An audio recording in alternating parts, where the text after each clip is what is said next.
Agora tu deve estar me ouvindo melhor, então. Sim, sim, agora sim. Agora todo mundo está me ouvindo bem. Então tá, pessoal, assim, ó, passou 1 minuto, o pessoal vai entrando, não tem problema, todos entram mutado, tá? Eu só quero dar parabéns a todos, como eu disse, a pontualidade é uma coisa importante para o nosso desenvolvimento, assim como a pontualidade em sala de aula, que é quando os nossos queridos educadores, como o professor Dudan aí e eu, se sentimos felizes, porque pudemos Muito.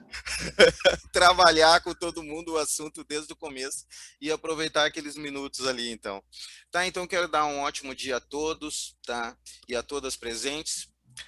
Então, dizer que estamos hoje aqui com o nosso convidado, palestrante aí, tá? Convidado, professor Dudan, tá? Bem-vindo, professor Dudan. Muito obrigado pelo convite, pela oportunidade.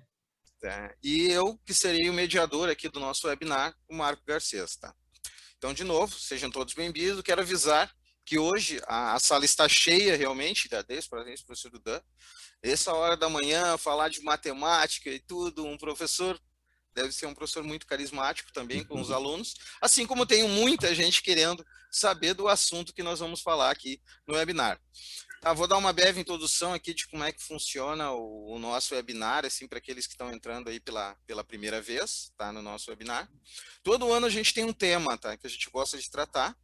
Este ano, então, o nosso tema é o webinar e o impacto na disseminação do conhecimento, que é justamente pelo momento em que a gente começou desde o ano passado aí, né, nessa situação toda em que a educação se tornou muito mais digital. Para não dizer 100% digital, né, professor Duda? Antes a gente fazia ali algumas coisas, fazia um EAD, mas agora nós temos aulas online, algo que para nós, até o ano passado, era impensável. Né?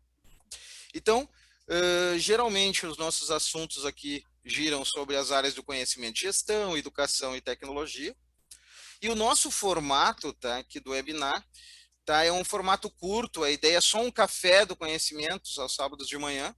A ideia é que dure em torno de 45 minutos, e se for aquela aula muito boa que o professor Dudan está acostumado a dar, a gente até pode estender um pouquinho mais, mas a gente tenta manter nisso para menos, que é para não, como em sala de aula, não ultrapassar aquele tempo em que as pessoas gostam de ficar ali e conseguem absorver conhecimento.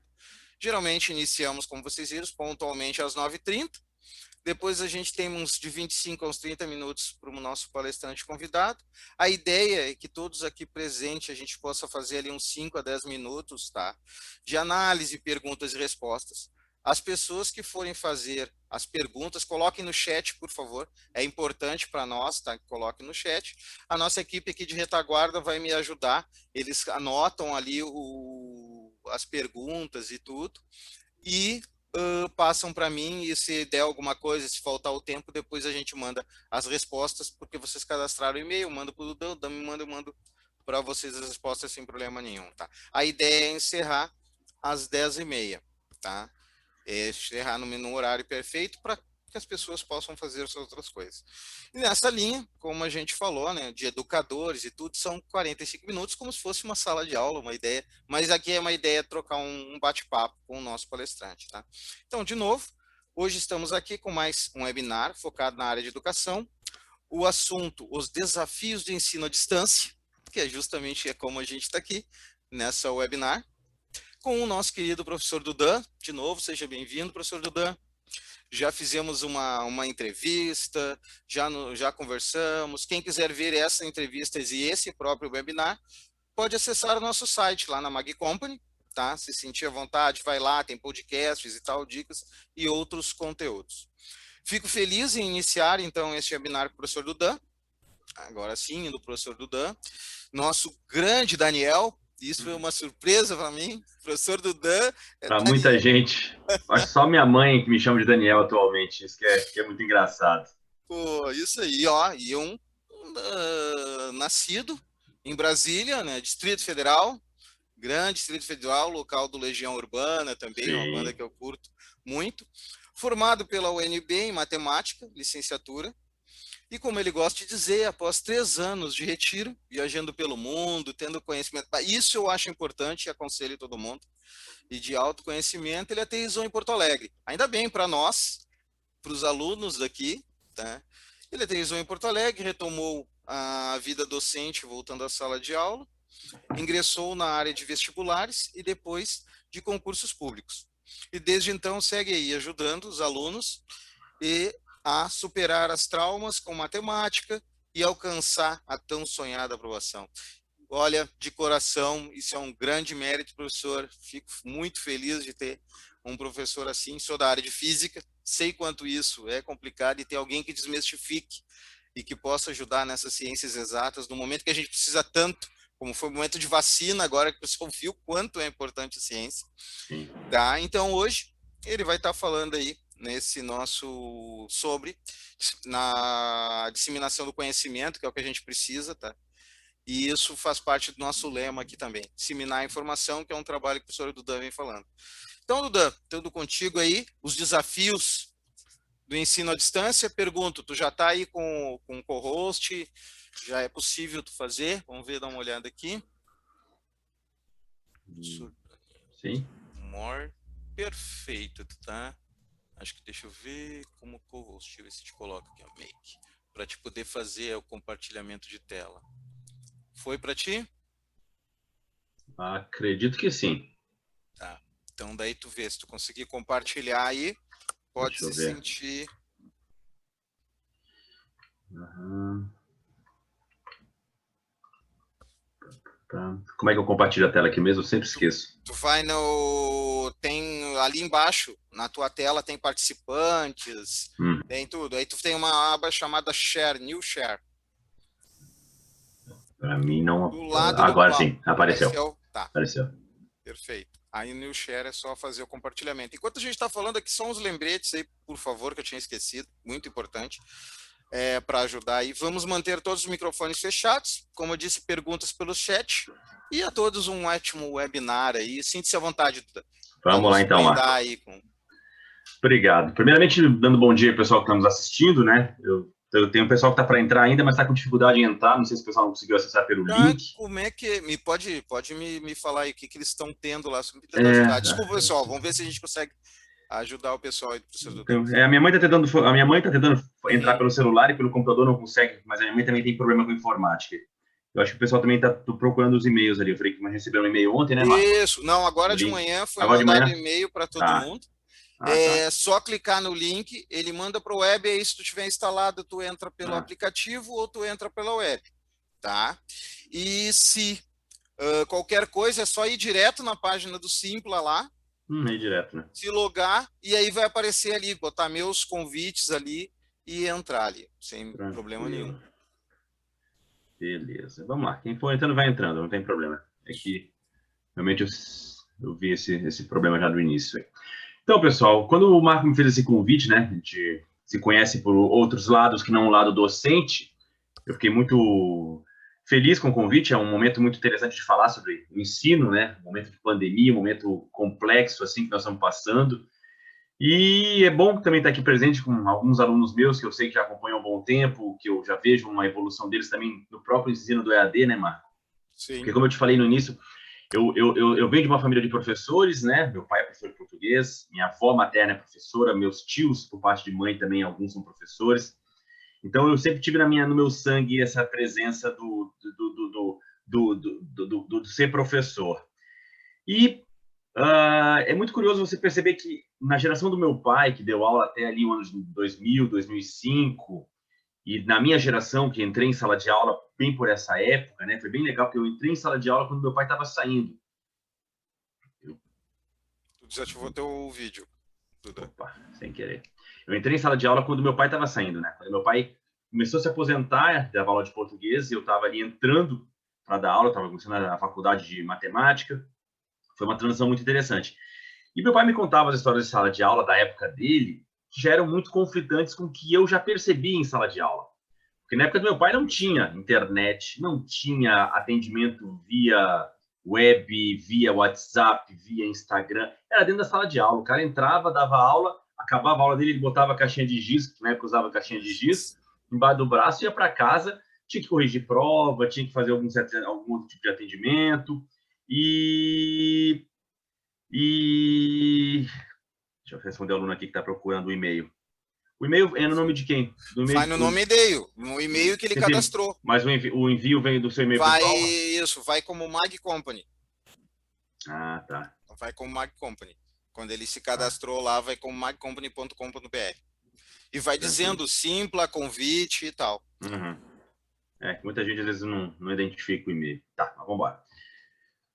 E aí, e outra coisa que eu te comentar, só pra gente interromper, e tu não tem como mandar esse link pra eu já botar aqui nos grupos? No Não, WhatsApp? Não tem como? não, o link é bloqueado, porque o Zoom está integrado com, com Sim, a Simpla. Tá? Por isso que eu uso esse método, assim. Eu vou ter que. sim. Em alguns momentos, eu faço aqui também a todos que estão entrando aí, tá? Eu já percebi isso da outra vez. Eu vou ter que mudar para nós, professores, que usamos muito Meeting, YouTube, Sim. tal. É diferente do pessoal da tecnologia. Então, assim, ó, eu vou criar umas chamadas, tá? Só que agora é difícil da gente fazer em andamento. Peço desculpas a Uhum. todo mundo. Claro, Hoje eu até claro. estava conversando com a equipe técnica para usar o nosso querido, que a gente usa o Google Meeting, tá? Para todos aqueles que são da área de educação e os próprios alunos e pessoal envolvido, é só um clique, tá? Mas realmente na plataforma aqui está tudo integrado, realmente. Tranquilo, vamos embora. E aí, realmente, eu já comecei a perceber naquela ocasião uma diferença, né, muito grande de gerações de sala de aula. E hoje, vendo professores mais novos que eu, inclusive o meu parceiro aqui no meu site, que é o Leonardo, que também tem 20 e poucos anos, já tem uma visão do ensino completamente diferente da minha, completamente distinta, porque realmente nós temos gerações diferentes e relações diferentes. Né? Hoje em dia tudo é muito mais dinâmico, hoje em dia tudo se resolve via WhatsApp, via Insta. Hoje o acesso do aluno ao professor, ele é muito mais dinâmico. Hoje em dia o cara com 2 cliques ele consegue falar comigo. Até quem não é meu aluno, até quem não é um aluno meu, entre aspas, pago, de um curso que eu pago, até um aluno que pegou uma aula minha por aí perdida, um material perdido, ele vem, ele pergunta, ele questiona. E isso é muito, muito, muito engraçado, tá? E é claro que com essa pandemia e com a entrada do EAD cada vez mais forte, se criam barreiras muito grandes, Marco. E a gente sabe disso, eu tenho aqui, tem na sala aqui alguns alunos que já são meus alunos do EAD há um bom tempo, e eles sabem como é que é difícil, hoje em dia, o estudo do EAD dos dois lados. Do lado de quem produz, que é o meu caso, e dos outros milhares de professores que tem no Brasil, e do lado de quem estuda também. E eu, ao final, eu vou apontar um pouco dessas diferenças. Eu fiz uma pesquisa, também pensei um pouco sobre tudo isso, e temos aí alguns pontos para abordar. E, diga, pode Não, falar. não, eu ia comentar, até aproveitando esse incidente nosso aqui, e te dizer que tu tá tão correto e a tua vivência realmente reproduz isso, e é que nem nós aqui, não é uma ferramenta só de transmissão, vamos chamar de broadcast, que a gente acaba usando, e isso Sim, também é um complicador tecnológico também para muita com gente. certeza, com certeza. Inclusive, a gente tem inúmeras barreiras que devem ser superadas, né? Muitas barreiras. E realmente, com a chegada da pandemia de maneira inesperada, isso se tornou cada vez mais emergencial. Tanto que eu te falei na outra conversa que nós tivemos há alguns dias, que eu já trabalhei dos 4 nichos de ensino, que são, na minha visão, o ensino fundamental e médio, o pré-vestibular, a parte de concurso público e faculdade. Eu só não dei aula em faculdade até hoje, que é um projeto que eu tenho de vida. Mas os outros 3 eu já trabalhei. E falando com amigos meus da área de ensino médio, falando com amigos meus da área do ensino de pré-vestibular, você percebe o quão difícil foi para eles o momento inicial da pandemia, em que ninguém tinha se preparado para isso. A pandemia chegou, deu oi, e a galera teve que se virar nos 30 para comprar material, comprar monitor, comprar o pano verde, aquele chroma key, e se organizar e aprender a lidar com o computador. Porque tem muito professor que está acostumado só com o quadro, com o aluno ali respirando, bufando nele, né? E para mim, que já vinha trabalhando com EAD há algum tempo, já nessa transição, já foi muito difícil. Porque de uma hora para outra, com a chegada da pandemia, eu me vi 100% gravando aulas em casa, eu perdi o aluno.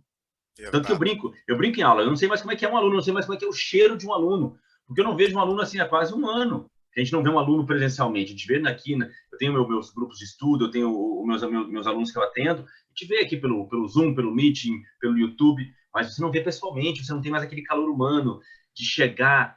E é interessante porque, se você parar para pensar na geração do meu pai, quando meu pai foi professor, havia um respeito pelo professor muito grande. O professor ganhava maçã dos aluninhos, aquelas histórias lindas, né? Os caras chegavam a trazer uma maçã para o professor. O professor entrava em aula, os alunos ficavam de pé. Coisa que hoje em dia não acontece mais. Não acontecia há 3, 4 anos. Exato. Eu entrava 3, 4 anos na sala de aula, eu entrava aqui para dar aula na 8ª série, primeiro ano, e estava o terror tocando, e o terror continuava tocando. A galera não estava nem aí. O pau comia e estava tudo tranquilo. E então você já vem de uma modificação muito grande. Então, hoje em dia, eu não sei mais o que é aluno. Em grande parte dos lugares que eu trabalho, cara, dos cursos para concurso público, que é o meu nicho especial hoje em dia, meu foco quase que principal, a maioria dos cursos que eu estou trabalhando estão fechando as salas presenciais para montar estúdios, porque eles já se deram conta Ah, que com o fim da pandemia, e se é que vai ter fim essa pandemia, porque a gente não sabe o quanto mais esse vírus vai andar, a gente não sabe o quanto mais isso vai se estender e se o aluno realmente vai voltar para a sala de aula. Porque para o aluno também se criou algo confortável. O aluno que estuda em casa, hoje em dia, com material bom, com um professor bom, uma plataforma boa, né? Porque tem que ter todos esses elementos como perfeito. pilares do ensino EAD. Né? A gente não pode pensar só no professor produzir o conteúdo. Esse conteúdo tem que chegar ao aluno, tem que chegar numa plataforma intuitiva, que ele consiga facilmente analisar, estudar, tirar dúvida. Quando o aluno tem todo esse conforto, eu te pergunto, por que o aluno vai sair de casa? Se expor num mundo cada vez mais violento, com uma pandemia batendo lá fora, tendo que pagar estacionamento, gasolina, alimentação, se ele pode, na casa dele, pelo celular, com um fone de ouvido, sentar num cantinho ali e estudar. Só que Verdade. isso gera, do outro lado, um problema, que é o problema da disciplina. Nem todos têm disciplina. E é engraçado que um pouco antes da pandemia, há uns 2 anos, ali, 2019, eu trabalhava numa empresa que sempre foi forte no presencial, migrou para o EAD, e essa migração deles para o EAD, que foi um dos primeiros cursos para concurso público do Brasil que entrou no EAD muito forte, entrou muito forte, a gente percebia que o EAD realmente era o futuro, porque a gente oferecia para os alunos a possibilidade de eles irem para o presencial sem nenhum custo, só tinham que pagar o material, para justamente encher a sala de aula para ter aquela coisa da plateia cheia, da plateia vibrante. E, mesmo assim, iam 10, 15 pessoas. Tu tinha uma sala para 50 pessoas aberta e tinham 10, 15 porque ainda achavam que valia a pena ir até lá. Ah, é verdade. Ô, professor Entendeu? Duda, só me faz um favor. Qual o nome Claro. da tua mãe? Eu vou mandar o. Eu Aidaré. acho, deixa eu ver aqui. Tá no Eu nome acho que dela. eu consigo pegar. Desculpa, pessoal, se interromper. Eu sinto a angústia do senhor. Ah, É, como é que é? Aidaré. Deixa eu ver Ou aqui. tá no nome. Ou tá ela ou tá o Antônio, meu padrasto, estão querendo assistir. Ela tá tentando ali, já tentou achar o e-mail, mas é que minha mãe se atrapalha, né, gente? Mãe é mãe, vocês sabem Normal, como é ainda que mais é. aquela. Isso faz parte dessa transição toda que tu tá É, falando. é. Entendeu? Porque isso foi uma mudança muito grande. Tanto que eu ia deixar para o momento de perguntas, mas eu vou voltar aqui e vou fazer um comentário sobre isso que tu falou, se volta ou não volta, Duda. Que é assim, hoje eu tive a grata notícia, nesses dias nós estávamos fazendo webinar, esse aqui também, Uhum. tá, de um outro assunto, e tinha alguém do Amazonas, de Manaus. Então imagina quantos professores, quantos alunos, como tu falou, que hoje têm acesso a uma plataforma boa, a professores bons, a conteúdos Sim, bons de lugares que sim, tu não conseguiria ter acesso. Então talvez sim. isso faça nós ficar permanente mesmo. Segue que eu vou pegar ela aqui e te passo aí já. Tá, Tá? tranquilo. E é interessante, né, Marca? Você falando aí do pessoal do Amazonas, foi lançado o edital do Banco do Brasil agora semana passada, e aí começa a corrida do ouro, né? Igual a corrida lá da Serra Pelada em busca do pote de ouro escondido.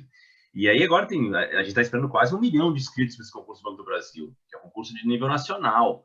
E é um concurso que estava sendo esperado há muito tempo.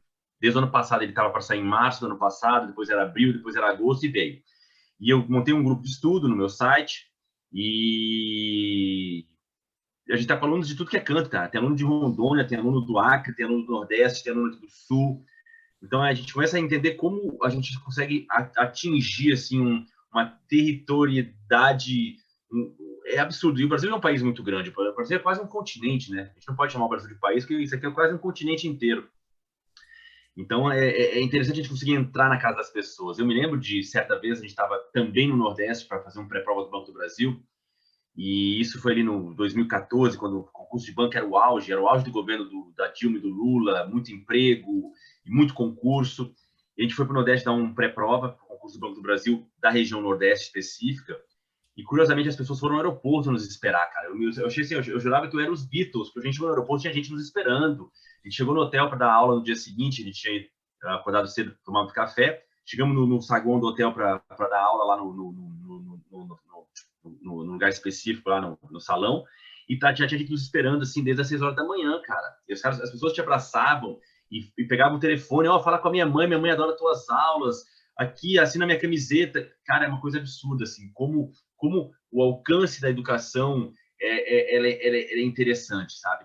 E por outro lado, você fica sem aquela parte do afeto, sem aquela parte... Então, não é que você fica sem afeto, mas você fica sem aquele calor humano por estar no EAD. Mas a gente consegue, por outros meios, acalentar o aluno. A gente consegue, por áudio no WhatsApp, por um videozinho, por uma conversa, de repente, no próprio Zoom ou no próprio Meet, quando a gente conversa com os alunos olho no olho, tentar trazer para o lado deles aquele calor humano, sabe? Porque, realmente, o aluno ficou muito órfão com a história do EAD, da presença do professor. E eu falo brincando, mas é pejorativo que eu vou falar, não se ofendam meus queridos alunos, tá? Mas aluno é igual o boi no campo. Se você largar o boi no campo, ele fica no campo. Então, se você não vier aqui dar uma tocadinha, ó, vem por aqui, ó, vem por aqui, você não consegue que o aluno realmente tenha 100% de desenvolvimento. Alguns têm muita disciplina, realmente, alguns alunos são fora de série, fora da curva, e tem muita disciplina, e você consegue confiar e eles conseguem seguir o seu próprio ritmo. Mas até esses alunos precisam que o professor desempenhe um papel de liderança. E ser professor é ser líder, porque você sabe do lado de cá qual é a dificuldade do ensino, você sabe do lado de cá quais são os atalhos para certos conteúdos.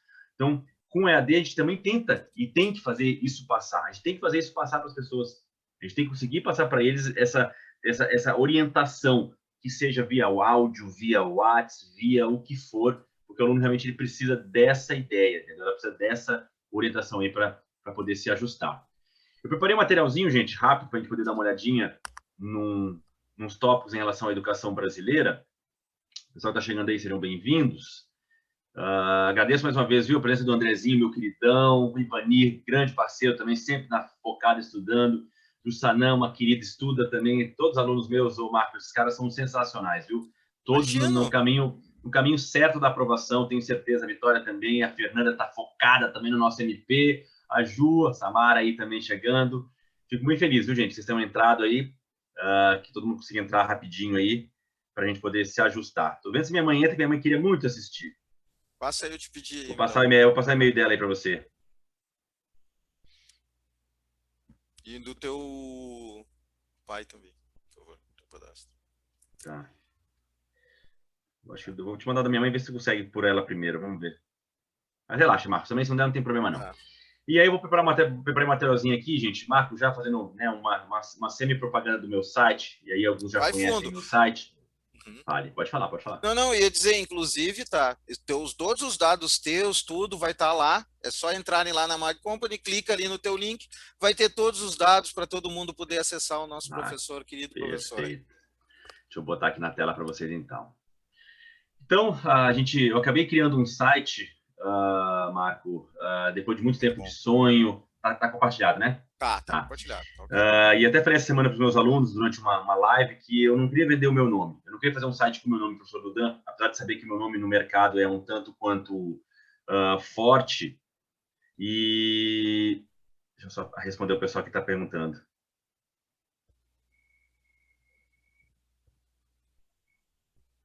A galera tá acordando tarde hoje. Sábado é assim. Não, eu tô desde cedo, não fiquei até tarde preparando material e tô desde cedo. Então, assim, eu pude, enfim, criar o meu site na parceria com o Leonardo. Eu acho que você sabe quem é o Leonardo. Leonardo sabe quem é o Leonardo? Sim, ele é filho da Nara. Que show! Fizemos uma parceria, o Leonardo também é professor, fizemos uma parceria, o Leonardo é um gênio, cara. O Leonardo criou todo o site, ele programou o site sozinho, ele está numa parceria muito boa, dando aula junto comigo, e é um crescimento coletivo, né, Marco? Porque por mais que eu seja mais velho e o Léo mais novo, teoricamente eu tenho mais experiência do que ele, mas, cara, o ensino, ele é uma troca de experiência constante para todos os lados. Eu aprendo com os meus alunos aprendem comigo. De repente, eles comigo aprendem matemática, mas eu com eles aprendo outras coisas. E isso é muito legal no ensino. E isso com o EAD também foi, de certa forma, foi um laço que foi quase cortado. Porque, querendo ou não, com uma câmera, hoje em dia fica muito frio. Não tem aquele mesmo calor humano. Nem todo mundo gosta de assistir aula com a câmera aberta. Tanto que nós fizemos um evento lá no nosso site, de um simulado real, que eles tinham que estar com a câmera aberta e de máscara para simular uma situação de prova. E foi muito legal, porque você consegue ver a expressão dos alunos ali pensando. Coisa que no nosso dia a dia de sala de aula a gente via isso. Dia de prova, você senta ali na primeira classe do professor, distribui as provas, e tu fica olhando para cada das figurinhas, tu sabe pela reação da figura o que está acontecendo com ela. Verdade. É interessante isso, entendeu? O pessoal está dizendo que recebeu e-mail, que não recebeu e-mail, Marco. Mas também não se inscreveu. Aí não tem o que fazer. Não tem como. Aí é padrão de aluno. É, Brincando contigo, brincando com o pessoal presente. deixa eu virar aqui. Como é que é, professora? Professora, eu queria nota, mas eu não fui na aula e não fiz a prova. Marco, a minha época de sala de aula, cara, quando eu dei aula aqui no Colégio Particular de Porto Alegre, no João Paulo, e eu fiz muitas amizades ali, muito boas, cara. E você sabia o que o aluno ia errar. É muito louco isso, porque você sabia o que o aluno ia errar. Você sabia o que ele ia errar pela cara dele na hora da prova, pela reação dele, e isso é muito louco, sabe? Então, voltando a falar sobre o desafio do ensino do EAD, gente, peraí, aqui.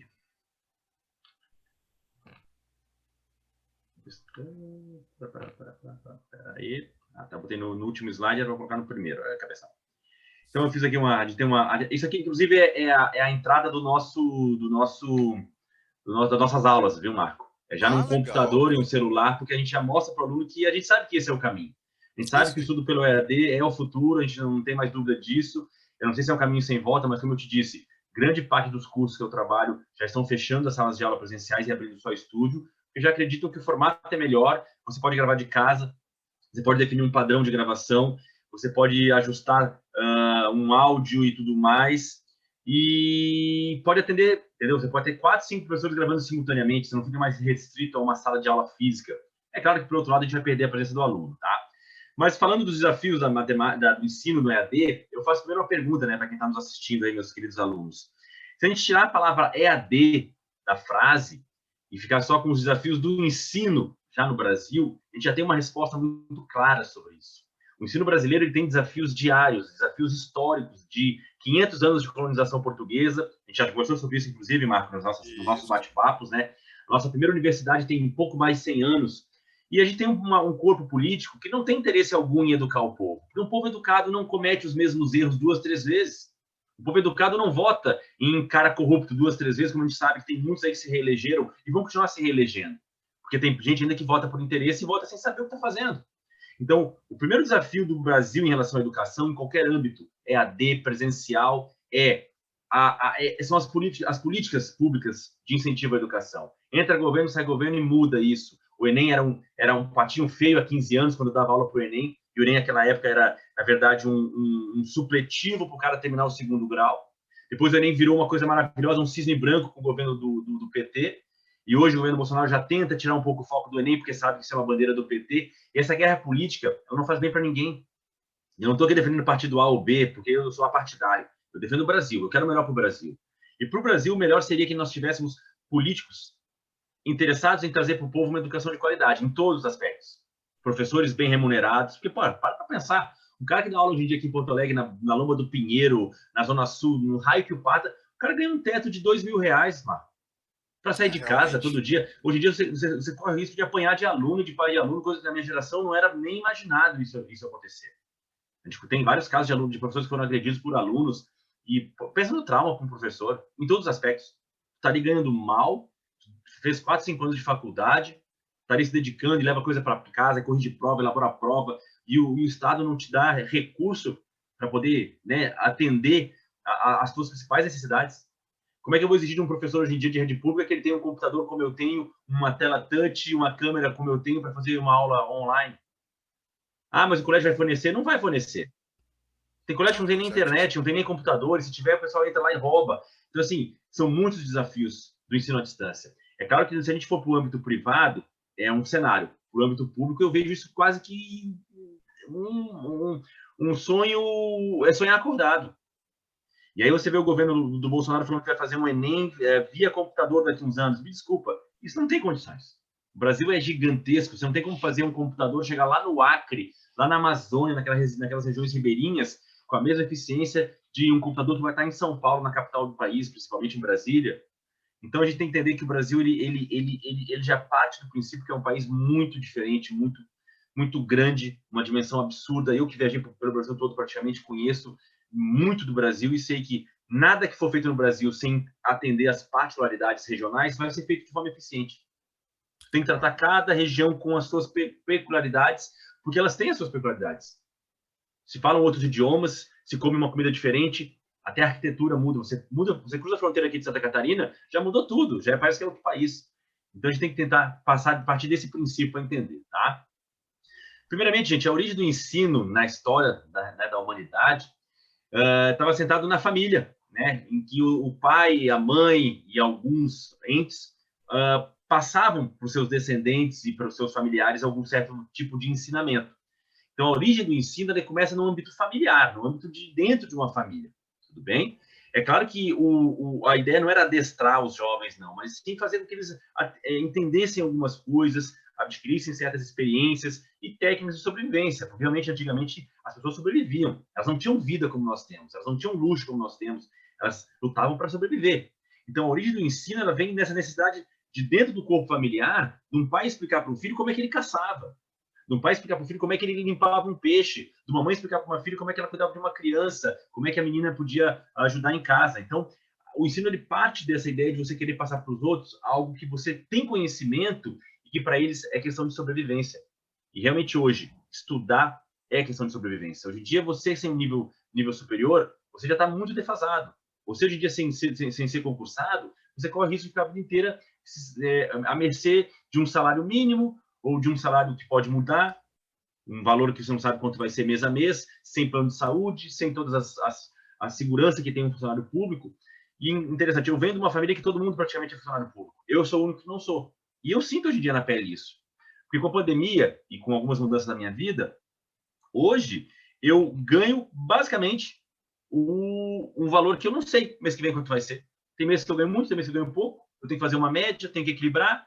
Eu nunca sei quanto vai entrar no mês seguinte. E isso, gente, é muito complicado. E é por isso que eu vejo tantos alunos meus lutando para entrar no mundo do concurso público, que já mudou bastante. Na época da minha mãe aposentada do STF, o salário dela era muito bom, ela tinha vários adicionais, plano de saúde para a família toda. Hoje você já não tem tanta regalia. Quem estava no barco estava, quem está entrando vai entrar com outra história, com outro plano de carreira. Mas ainda assim vale muito a pena. Porque mesmo com essa modificação, ainda é um campo seguro para quem está realmente disposto a estudar, né? E no Brasil, gente? No Brasil, o ensino ele começa, né, obviamente, com o descobrimento, lá em 1500, com a chegada dos portugueses, e ele ocorre em dois âmbitos também, né? Ocorre no âmbito dos jesuítas tentarem colonizar os índios, né, e ensinar para os índios o que era legal, na visão dos jesuítas, obviamente, porque na minha visão os índios estavam muito bem ensinados já, sobreviviam, viviam em harmonia com a natureza. O Brasil era um país virgem, cheio de beleza natural, e hoje é o que é, obviamente, graças à chegada dos portugueses. Então, era uma educação focada na catequização. Era para catequizar os índios, era para educar os índios. E a troca, obviamente, do ouro pelos espelhos, né? Aquela velha cena que o próprio Renato Russo, que você comentou aí, que é lá do Legião Urbana da Minha Terra, canta naquelas músicas dele, que ele fala, inclusive, dessa coisa dos índios aí, que é bem legal. E tinha uma outra ponta da educação no Brasil que era para atender os filhos dos portugueses, da elite, entendeu? Então, os descendentes europeus vieram para o Brasil e diz a lenda, né, que o pessoal que veio para o Brasil já era o pessoal que foi escorraçado da Europa. Eles não vieram para cá porque estava bom aqui. Não, o Brasil não era bom, o Brasil era uma selva. Então, os portugueses escorraçados da Europa e alguns europeus escorraçados de lá, classe média baixa, pegava e vinha para cá de navio, sobrevivia durante 50, 60 dias de viagem, chegava aqui e ia tentar uma vida nova. Como a gente sabe aqui no Sul, quanta gente tem aqui com descendência alemã e italiana, que o bisavô veio da Itália e veio com a mão na frente e outra atrás, chegou aqui e foi construir a vida. Mas mesmo assim, a gente tinha aqui um ensinamento muito mais aprofundado para essa elite, para essa classe, diferentemente do que era para os índios, né?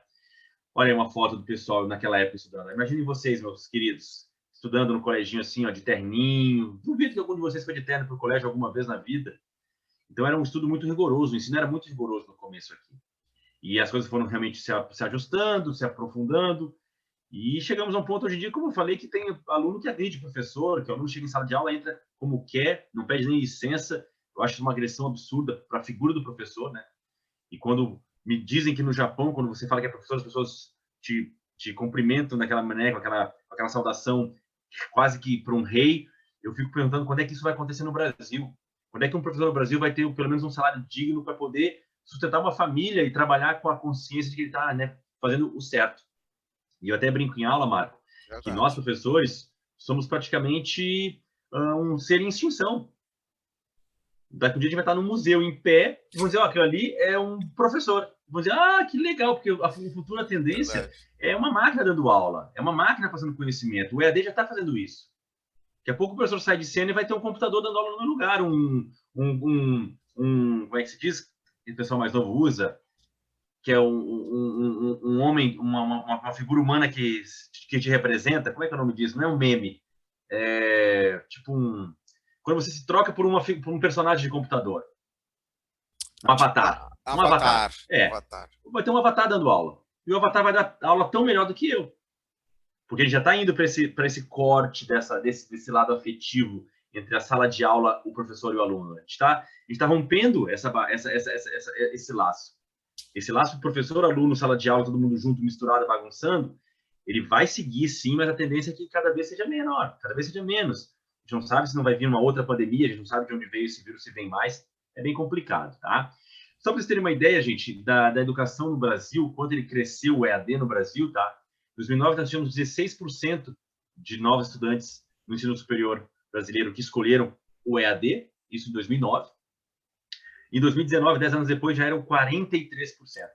Ou seja, a gente tem, hoje em dia, se bobear, quase, acho que até com a pandemia, mais da metade dos alunos que ingressam no ensino superior optam ou são, né, obrigados a ir para o ensino do EAD.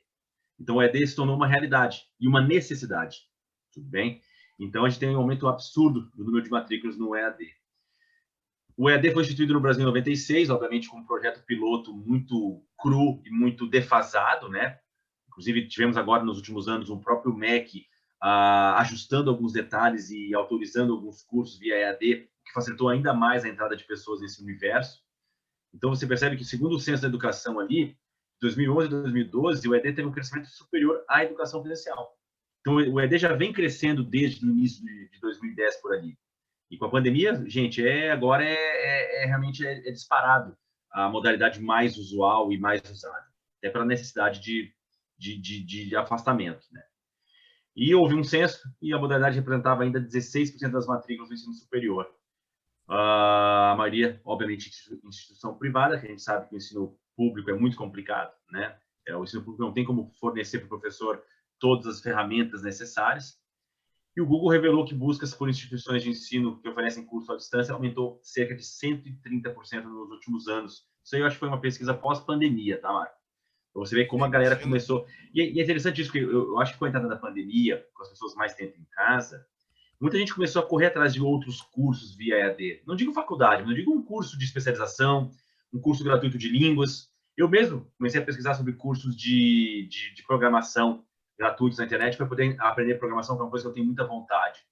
Então, eu acho que o EAD realmente ele veio com tudo, veio para ficar, só que a gente tem a realidade, a gente vai esbarrar sempre nos desafios, tá? Ali está escrito que são 5 desafios, mas eu acabei colocando mais. Depois eu tenho que até atualizar o número de desafios ali, que eu acho que são quase uns 2. Tu se empolgou com os Eu comecei desafios. a pensar e me coloquei do outro lado, né? Eu me coloco não só do lado de professor, mas também do lado de aluno. Eu, como aluno, qual seriam os desafios que eu passaria, né? Então, o primeiro desafio que para mim é o fundamental, é a falta de investimento em pesquisa e incentivo público, né? A partir do momento que um governo não incentiva o ensino EAD, a partir do momento que o governo não incentiva o próprio ensino de âmbito geral, imagina o que vai sobrar para o EAD. Então, tem muito pouco investimento no Brasil em pesquisa, como melhorar, em amparo ao professor, em desenvolvimento de plataformas públicas e gratuitas que se possam utilizar, que facilitem muito o ensino. É muito interessante isso, né? Superar desigualdades. Isso é um dos maiores desafios para mim. É você conseguir fazer com que a sua aula, e eu penso muito nisso, Marco, eu quero fazer com que a minha aula chegue com os mesmos recursos para um aluno aqui de Porto Alegre, que mora na capital, e para um aluno que mora no interior. E para um aluno que mora lá em Rondônia, no Acre, na Amazonas. Por quê? Porque ela até pode chegar, mas e como é que ele assiste essa minha aula? É no celular? Se ele vai assistir no celular, já reduz muito a gama de possibilidades dele interagir, dele assistir em HD, dele ver a resolução. Porque eu sou professor de matemática, eu tenho que resolver na tela as coisas. Não fico só falando na oratória, eu tenho que explicar, ele tem que entender a partir da minha explicação. Então, essas desigualdades, sejam elas regionais, financeiras, é um ponto também a ser superado, a ser pensado. A gente vai ter que superar isso de alguma forma, trazer um equilíbrio para que todo mundo tenha acesso a uma internet de qualidade, um 4G, um 5G, nem se fala mais em 3G, né? Já está tudo tão evoluído, e que realmente todos tenham acesso às aulas e que possam usar a plataforma que a gente tem de forma intuitiva, de forma clara, e fazer com que as ferramentas que a gente criou sejam aplicadas. Porque não adianta você criar uma baita aula com um monte de diagrama, um monte de cor, interação, se o cara está preso no celular porque ele só tem o celular para assistir a aula. Então, no celular, realmente, tudo fica muito menor, tudo fica muito mais complicado. E eu sei que, às vezes, é a opção do aluno assistir pelo celular, mas, em alguns casos, é necessidade. Eu acho que a gente viu, o pessoal aí que está me assistindo, durante essa pandemia, a gente teve várias reportagens na televisão sobre pessoas que receberam celulares doados de amigos e fizeram vaquinha na internet, campanha para poder estudar. Alunos de colégio público, que não tinham mais como assistir a aula era EAD, todo mundo teve que se ajustar, e o aluno não tinha uma internet em casa, o aluno não tinha um celular para assistir, e aí fizeram campanha, vaquinha, o pessoal doou celular que às vezes está parado em casa, e tem que ser assim, a gente tem que realmente superar isso para que todo mundo tenha acesso às mesmas ideias, né? O preconceito com EAD tem diminuído, mas ainda existe, né? Eu sei que em alguns nichos que eu trabalho, alguns donos de curso dizem que o EAD não vai assumir o ponto principal, que ainda tem aluno presencial, o aluno presencial ainda é o preferido, e que vai ter procura sim. Eu acho que ainda é um preconceito com EAD e um pouco de desconhecimento, do cara não saber lidar com EAD. Porque a partir do momento que você consegue aprender a lidar com EAD como professor que produz, poxa, é muito mais prático para mim, Marco. Eu estou em casa trabalhando, tá meu filho aqui do lado, brincando, eu estou aqui, qualquer coisa eu corro ali, eu posso almoçar, eu posso parar uma aula e ali tomar uma água, comer uma bergamota, ouvir uma música, não tem que me deslocar, não gasto gasolina, não gasto carro, não gasto estacionamento, e o aluno também não gasta tudo isso. Só que a gente tem que conectar esses dois mundos. O mundo de onde eu produzo a minha aula e o mundo do aluno que quer assistir. Deve haver uma conexão direta entre esses dois, com todos os recursos que realmente são necessários. Então, eu acho que esse preconceito é um dos pilares, um dos desafios mais tranquilos a ser superado. Eu acho que o ED em breve vai ter uma aceitação cada vez maior, como ali os dados que eu trouxe mostraram. Compromisso do estudante, foi o que eu falei. Estudante e aluno é igual o boi solto no campo. Tem que ter alguém tocando, tem que ter alguém, vem, vamos. Por mais disciplinado que seja, o aluno quer ainda no professor o papel de orientação, de guia. E nós somos guias. Nós temos que guiar nossos alunos, inclusive passando por cima das peculiaridades, porque cada um tem seu jeito. O aluno A é de um jeito, o aluno B é do outro. Eu não posso entender que a mesma ação vai trazer a mesma reação em ambos. Tu que é da física sabe, para toda ação existe uma reação. Então, quando eu dou um certo tipo de dica, quando eu dou algum certo tipo de instrução, eu sei que o A reage de um jeito e o B reage de outro. E por ensino da matemática, isso é muito louco, porque para matemática, só assistir aula não é suficiente. O cara tem que fazer exercício, tem que treinar e tem que aceitar o erro. Eu falo isso constantemente para os meus alunos. Tanto que, como eu estava falando, o nome do meu site é Matemática Sem Trauma, porque esse é o meu objetivo. Eu não quero vender o meu nome. O nome do meu site não é Professor Dudan. Poderia ser. De repente, venderia mais do que Matemática Sem Trauma. Porque o Professor Dudan, de repente, é mais conhecido do que um site que tem um nomezinho bonitinho e um símbolo coloridinho. Mas eu não estou vendendo o meu nome. Eu estou vendendo uma ideia, um sonho, um plano que eu e o Léo estamos desenvolvendo e que a gente já tem um retorno muito bom dos nossos alunos. Alguns até estão nos assistindo aqui, não vamos deixar mentir. E a gente quer melhorar cada vez mais, porque a gente quer poder atender todo mundo. Independente se o aluno está aqui, em Rondônia, se ele tem todos os recursos ou não, a gente quer chegar até a casa dele. A gente quer chegar até ele e trazer ele com a gente de maneira carinhosa e eu quero que eles se sintam queridos por nós.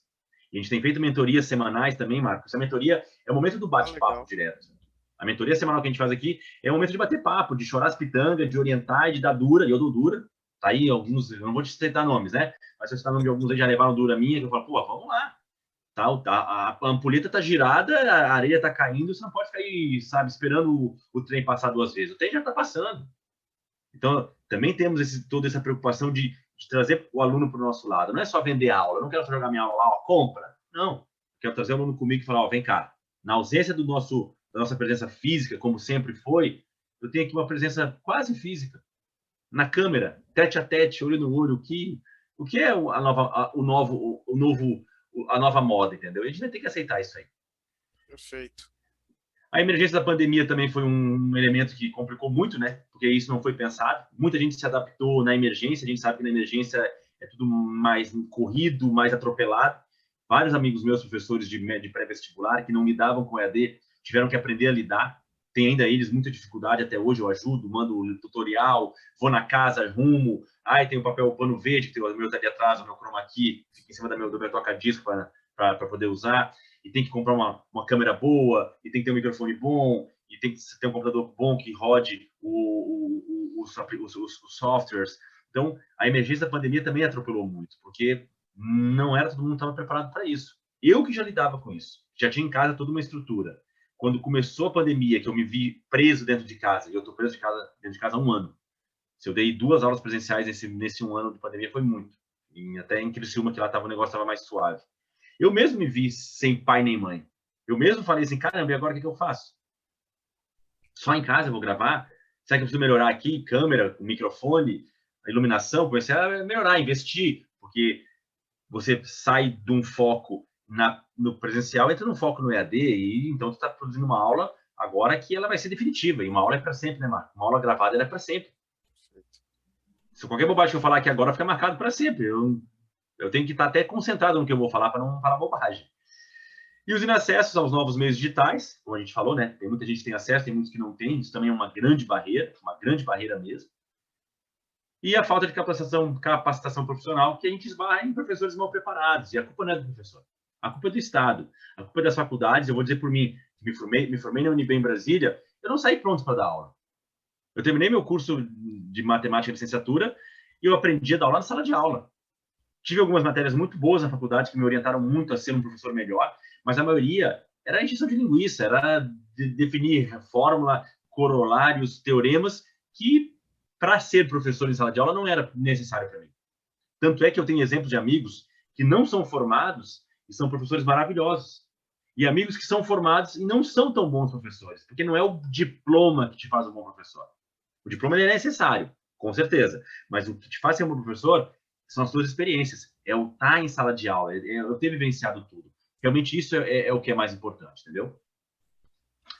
E aí eu fecho deixando ali o nosso Instagram, tá? Esse símbolozinho, inclusive, foi montado por mim, pelo Léo, como um quebra-cabeça, porque essa é a nossa ideia, a gente quer montar um quebra-cabeça com o aluno, a gente está montando peça a peça o conhecimento matemático dele, dia a dia. Então, é tudo uma ideia de um processo gradativo, não se aprende matemática de um dia para o outro. Eu mesmo vivo aprendendo diariamente com novas questões, novas ideias, e é isso que a gente espera dos nossos alunos, que eles deixem com que a gente faça parte dessa caminhada, dessa evolução, para passar no concurso público, para passar no vestibular, e que futuramente isso também faz diferença até na própria vida, porque o ser matemático é ser evoluído, né? Isso é uma coisa que já na antiguidade se falava, os filósofos todos eram matemáticos e todos eram muito desenvolvidos, e a matemática sempre fez muito bem para todo mundo. Então a gente não pode fugir dela, tem que deixar ela fazer parte da nossa vida. É isso, muito bom, bem colocado, professor. Eu anotei aqui algumas coisas muito interessantes para a gente falar sobre isso, tá? Porque você fez eu pensar assim, né? Por exemplo, teve um comentário que você falou assim sobre professor versus funcionário público, tá? E eu vou dizer que tu colocou bem, porque ali, né, nesse comparativo, tá? Olha só, o professor ganha pouco, como tu falou, tá ok. Só que temos um problema aí dentro. Em vez de nós buscarmos aumentar essa remuneração, certo?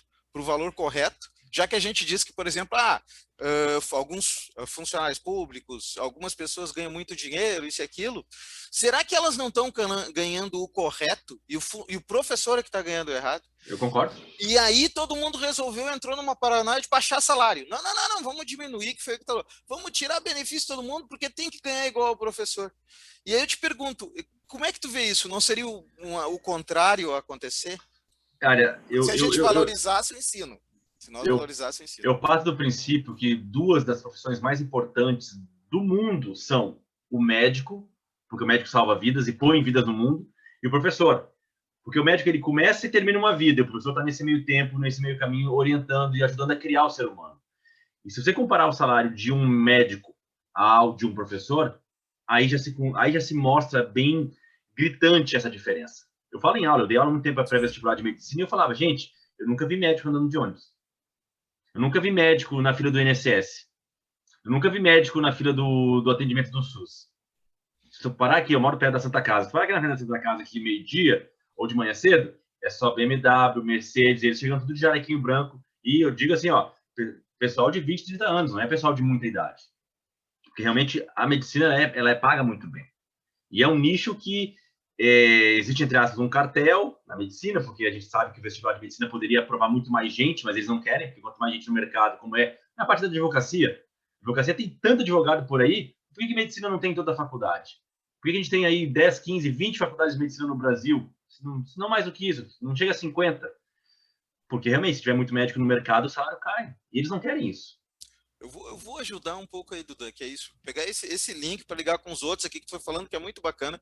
E para todos que estão ouvindo, como tu disse, tem colegas da área, tem alunos até para pensarem nisso. Que é assim, ó. Eu vejo, por que não o contrário?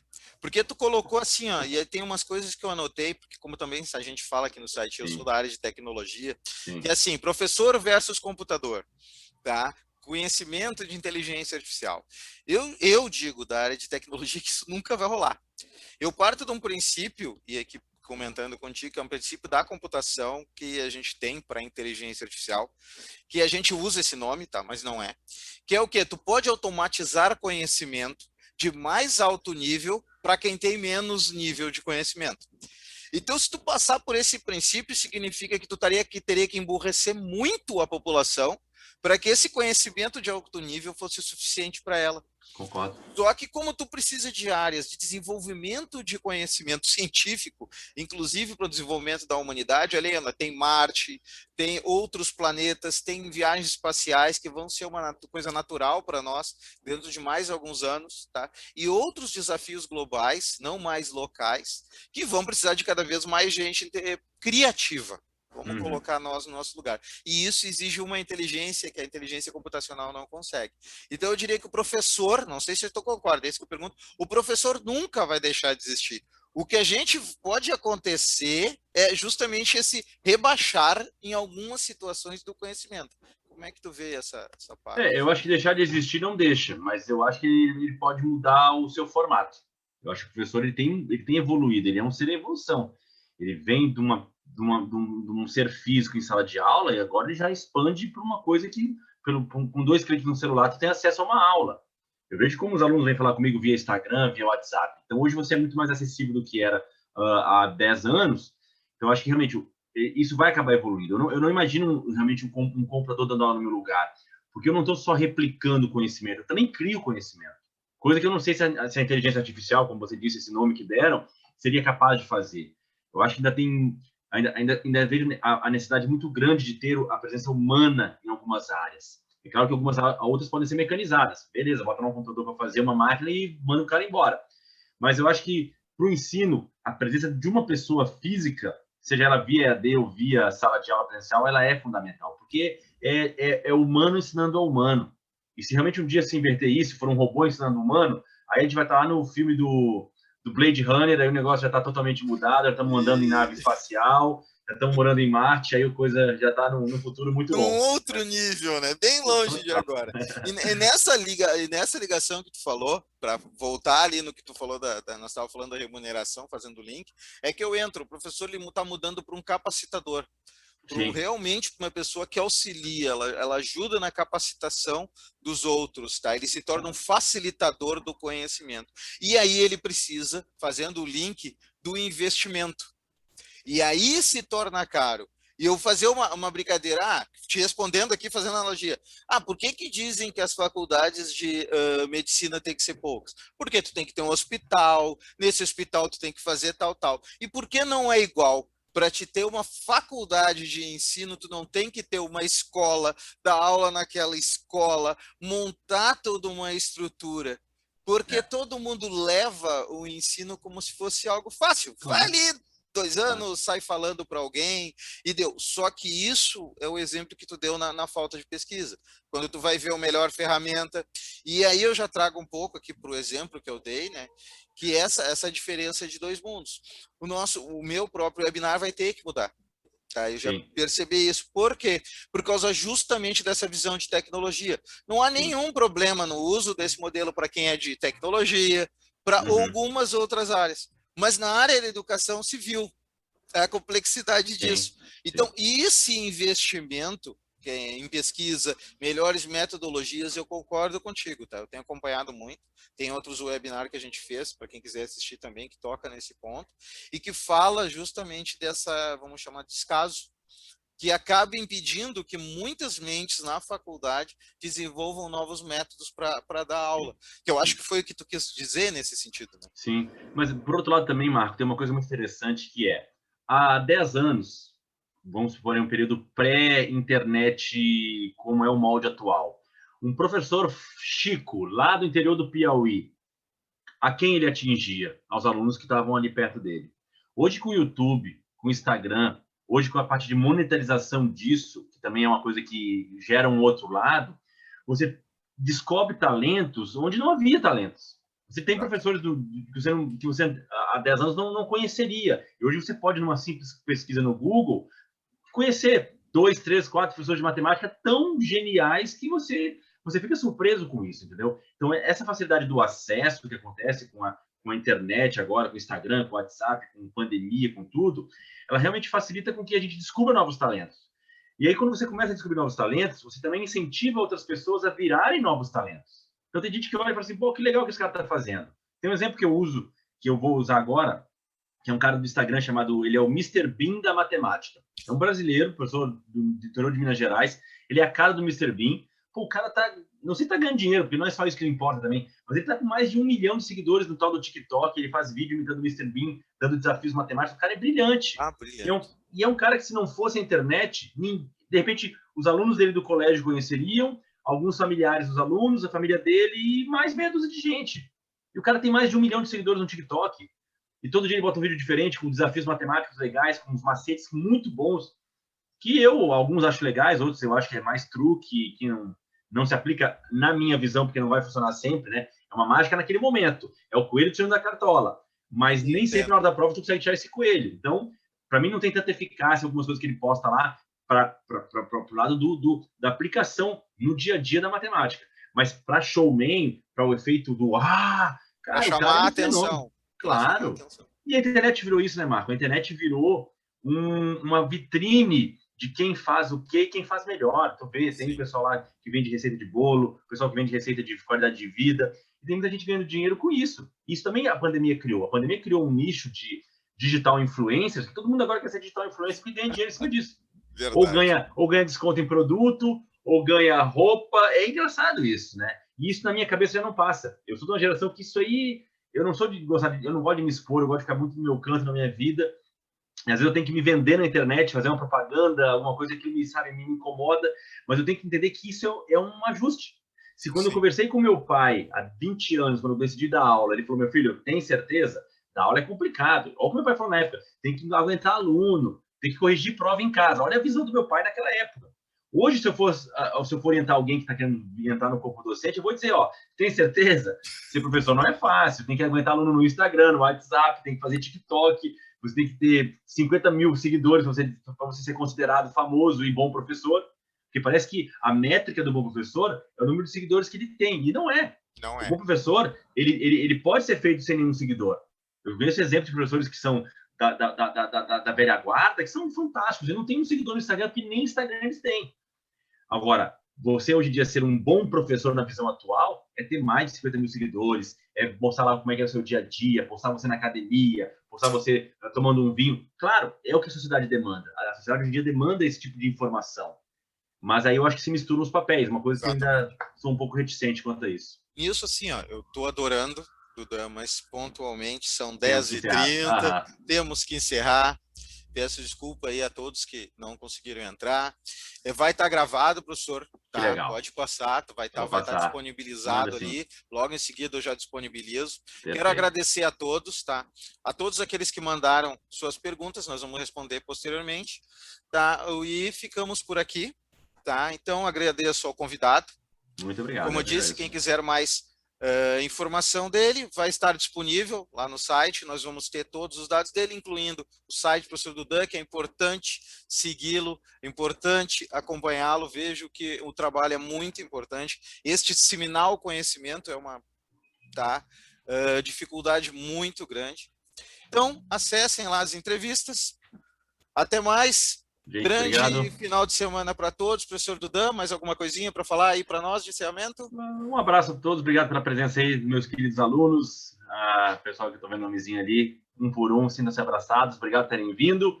E vamos lá, vamos juntos. Vamos seguir trazendo da matemática um ensino sem trauma e aceitando que o ED chegou e de repente chegou para ficar. Parabéns, Dudan, Obrigado, pelo Marco. site, pelo trabalho em equipe, que eu acho importante, pela divulgação desse material aí. Tchau, um abração e bom final de semana a todos.